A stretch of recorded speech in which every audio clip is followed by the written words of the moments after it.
बघितले का डोळे?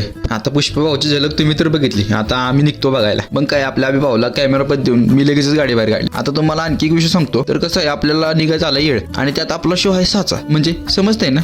मग त्यानंतर घरातनं बाहेर पडून थोडं अंतर आलं, आपले बाकी कार्यकर्ते मागे राहिले असं आम्हाला कळलं. मग काय गाडी बाजूला लावून बसलो वाट बघत. आता इथं आधीच झाला येळ आणि त्यात आणखी कार्यकर्ते लावून राहिलेत वेळ. बरं असू देत, आपल्याला किती का वेळ होईना, आपलं काम लेट पण थेटच. आणि बघा तरी पण आपण टायमिंग मध्ये पोहोचणार आहोत. मग चला लगेचच आत घुसूयात. मग आत गेलो कळलं लका अजून आतमध्ये जायचे वाटतं. आणि त्यात गर्दी म्हणजे अभि भाऊ काही व्हिडिओ काढायला थटत नव्हतं. तसं बघा मित्रांनो, आपण पण काही थटत नाही वड. मग गर्दीतनं वाट काढत आम्ही पण घुसलो आतमध्ये. आणि मित्रांनो तुम्हाला तर माहितीच आहे, आत गेलो नाही तोवर फोटो काढायला सुरुवात सगळी त्याच नादात. मग लगेच थिएटर मध्ये एंट्री मारली गर्दीतनं. मग काय बघितलं ना पुष्पा भाऊला.